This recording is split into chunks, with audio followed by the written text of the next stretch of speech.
नमस्कार, आप देख रहे हैं न्यूज स्टेट का डिजिटल प्लेटफॉर्म। आपके साथ मैं हूं प्रीति भारद्वाज। संभल से समाजवादी पार्टी के सांसद जियाउर रहमान बर्क, जिनकी मुश्किलें कम होने का नाम नहीं ले रही। दरअसल जो हिंसा भड़की थी 24 नवंबर 2024 को, उसे लेकर हाईकोर्ट की ओर से उनकी गिरफ्तारी को लेकर तो फिलहाल यहां पर राहत दी गई है, लेकिन उनके ऊपर जो FIR दर्ज किए गए हैं उसको रद्द करने की मांग की जो याचिका उन्होंने हाईकोर्ट में दाखिल की थी, उसको सिरे से खारिज कर दिया गया है। दरअसल हाईकोर्ट की ओर से टिप्पणी की गई है कि गिरफ्तारी अभी फिलहाल नहीं होगी, लेकिन चूंकि ये जो मामले उनके खिलाफ आए हैं उसके खिलाफ जांच पड़ताल की जा रही है, तो ऐसे में संभल से जो समाजवादी पार्टी के सांसद है जियाउर रहमान बर्क, उनसे उन्होंने कहा है कि आप इस जांच पड़ताल में प्रशासन का सहयोग करें ताकि इससे लेकर जांच पड़ताल जो है वो दोनों तरफ से ठीक हो जाए। देखिए, संभल में 24 नवंबर 2024 को एक हिंसा भड़की थी जहां पर 4 लोगों की मौत हो गई थी। शाही जामा मस्जिद के ठीक सामने ये पूरा बवाल शुरू होता है और तकरीबन 2 से 3 दिनों तक यहाँ पर इंटरनेट सेवाओं को बंद कर दिया गया था और इस पूरे मामले की जांच पड़ताल की जा रही है। सबसे पहला FIR जो है और मुख्य FIR के तहत यहाँ जो पूरी कार्रवाई की जा रही है वो जियाउर रहमान बर्क के खिलाफ की जा रही है, क्योंकि उनके ऊपर जैसे आप समझिए कि कई FIR दर्ज है। पहले तो ये हिंसा को भड़काने का आरोप उनके खिलाफ लगा है कि उन्होंने विवादित बयानबाजी की, कई ऐसे मैसेज भेजे लोगों को और लोगों को बुलाकर उन्होंने इकट्ठा किया, जिसके कारण हिंसा भड़की है। दूसरा मामला बिजली चोरी को लेकर हमने देखा, जिसके खिलाफ 3 बार उनको नोटिस दिया गया है। 1 करोड़ 91 लाख रुपए का भारी जुर्माना उनके खिलाफ लगाया भी गया है और एक तय समय सीमा के अंदर उसे भरने का आदेश दिया गया है। और एक और मामला है जिसके खिलाफ जो संभल सांसद जियाउर रहमान बर्क की मुश्किलें बढ़ रही है, वो दरअसल अवैध तरीके से मकान बनाने को लेकर है और ये मामला उनके ऊपर तब से लगा हुआ है जब से वो विधायक थे, यानी जब वो सांसद बने संभल से, उससे पहले ही से उनके खिलाफ इस मामले को लेकर आरोप दर्ज भी कराया गया और मामला भी इनके खिलाफ यहाँ पर दर्ज हुआ है। क्या कुछ पल-पल का अपडेट है और आगे क्या कुछ वो यहाँ पर आगे कार्रवाई देखने को मिल सकती है, क्या कदम वो आगे उठा सकते हैं? अरुण भी हमारे साथ जुड़ रहे हैं, वो भी आपको बताएंगे। अरुण, जियाउर रहमान बर्क की मुश्किलें कम होने का नाम नहीं ले रही और एक के बाद एक जो कोर्ट की तरफ से आदेश आ रहे हैं या फिर प्रशासन जो कार्रवाई कर रही है उनको देखकर लगता है कि उनको कहीं से राहत नहीं मिल रही है और नतीजन अब जो उन्होंने एक याचिका दाखिल की थी कि भाई ये जो FIR है इसको रद्द कर दिया जाए, तो हाईकोर्ट ने कहा ये रद्द तो नहीं होगी लेकिन आप सहयोग करिए और गिरफ्तारी पर रोक है। बिल्कुल, कुछ राहत हाईकोर्ट, इलाहाबाद हाईकोर्ट की ओर से जियाउर रहमान बर्क को दी गई है कि गिरफ्तारी से आप बच सकते हैं फिलहाल, लेकिन आपके खिलाफ जो FIR है वो रद्द नहीं होगी। लेकिन देखिए, आप जियाउर रहमान के खिलाफ ये एक मुकदमा नहीं है, कई सारे मुकदमे उनके खिलाफ चल रहे हैं और सबसे लेटेस्ट मुझे लगता है कि इस मामले के बाद अगला उनके लिए मुश्किलें बढ़ाने वाला क्या होने वाला है, जो अवैध कब्जे को लेकर है, जो इलीगल कंस्ट्रक्शन कथित तौर पर की गई है।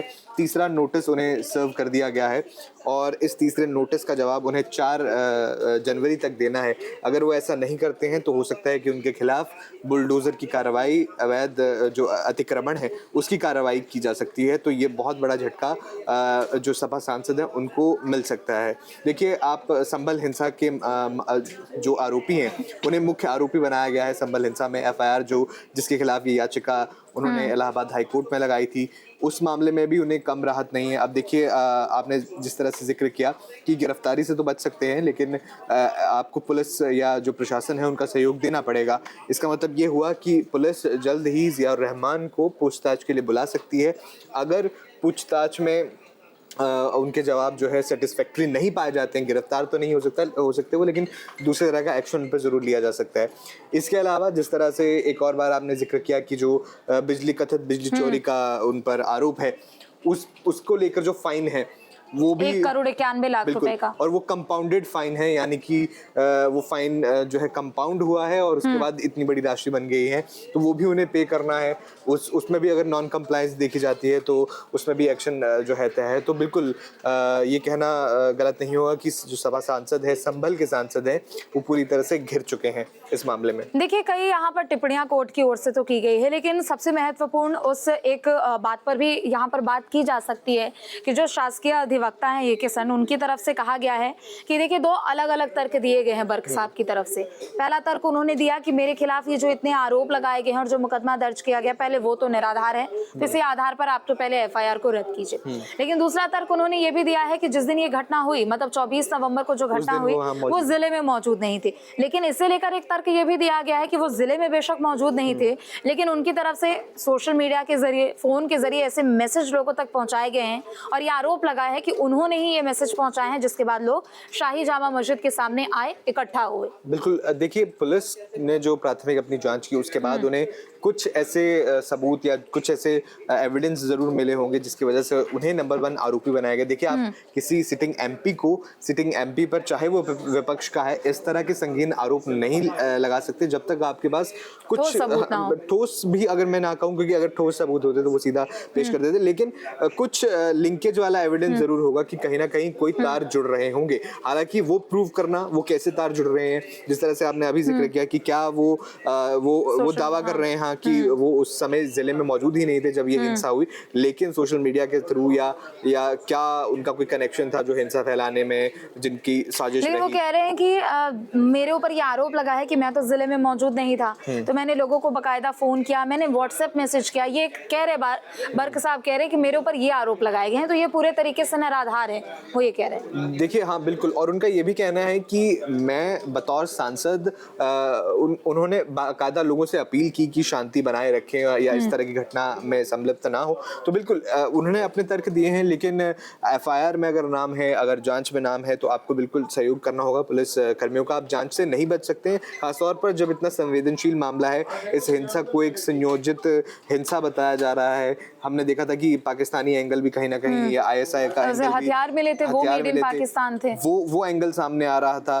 तो देखिए इतना अगर संगीन मामला है तो आपको जांच में सहयोग बिल्कुल करना चाहिए। अगर आप खुद को अपने बयानों में निर्दोष बता रहे हैं, आप बता रहे हैं कि आप जिले में मौजूद ही नहीं थे, तो बिल्कुल आप एक बार जांच पुलिस के सामने या पुलिस टीम जो जांच कर रही है उनके सामने पेश हो जाइए और बिल्कुल अपने जो तर्क हैं वो उन्हें दीजिए, ताकि जो आपके ऊपर ये टैग लगा है, आरोपी नंबर 1 बताया गया है, और ना सिर्फ 163 के तहत भी उनके खिलाफ यहाँ पर नोटिस थमाया गया है उनकी बयानबाजी को लेकर। तो ये सारे जो आरोप हैं, आपको पुलिस के सामने जाना होगा, अपना पक्ष जो है रखना होगा।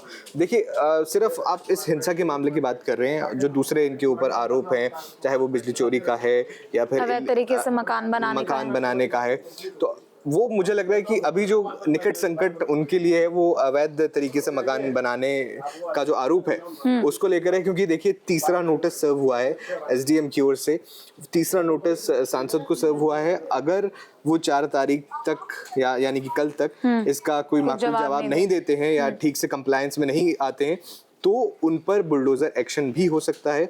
और एक सांसद के घर पर बुलडोजर एक्शन होना अपने आप पे बहुत बड़ी खबर होगा। और बिल्कुल और कुछ दिनों पहले तो उनके घर के बाहर जो बाहर सीढ़ियां बनाई गई थी उनको तो ढाया गया था, उनको तुरंत ही ढाया गया था। तो इसका मतलब ये भी आप देख सकते हैं कि प्रशासन इस तरह के एक्शन को करने से कोई भी गुरेज नहीं करेगा। बिल्कुल अगर वो कंप्लायंस नहीं करते हैं और खासतौर पर इलीगल कंस्ट्रक्शन का मामला है तो अतिक्रमण हटाने के लिए जो है बुलडोजर एक्शन किया जा सकता है। इसमें आप बिल्कुल कोई दो राय नहीं है।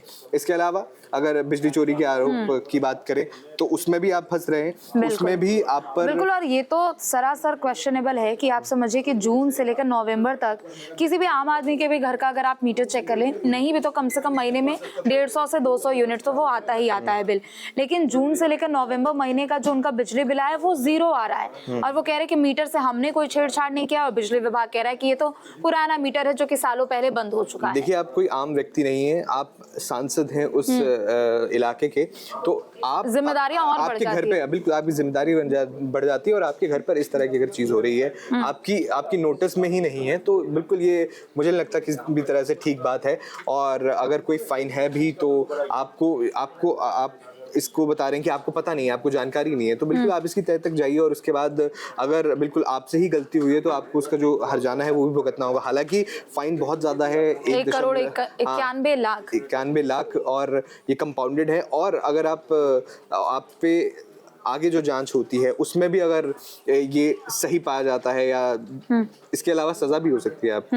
देखिए तो बहुत सारे मामले हैं। अगर और इलीगल कंस्ट्रक्शन वाले में भी इनको 7 साल की सजा हो सकती है। लेकिन कोर्ट ने भी बोला है कि 7 साल से कम तक के भी सजा का प्रावधान है, तो थोड़ी छूट यहाँ पर है कि अभी गिरफ्तारी नहीं हो रही है उनकी, लेकिन उनको अगर आदेश दिया जाए, नोटिस दिया जाए तो जवाब देना होगा, सजा हो जाए इस मामले में तो फिर उसके बाद उनकी सांसदी पर भी तलवार लटक सकती है। और देखिए संभल जो है समाजवादी पार्टी का गढ़ रहा है और समाजवादी पार्टी भी नहीं चाहेगी कि उनके सांसद पर इस तरह का एक्शन हो जाए। एक परिवार वहां पर विरासत में है एक तरीके से देखा जाए तो वो सत्ता पर काबिज है। और अभी जिस तरह से संभल में जिस तरह से खुलासे हो रहे हैं, जो एएसआई का सर्वे हो रहा है, और मंदिर के सबूत वहां पर मिले हैं, कह रहे कमल के निशान यहाँ पर मिले हैं, तकरीबन यहाँ पर 1000 फोटोज कोर्ट में पेश किए गए हैं कोर्ट सर्वे कमीशन की ओर से। वो जो संभल है वो बिल्कुल एक यूपी का हॉटस्पॉट बन चुका है, और जो मुझे लगता है कि आगे की राजनीति यूपी में फिलहाल संभल के इर्द गिर्द तो घूमने वाली है, और आगे का जो विधानसभा चुनाव है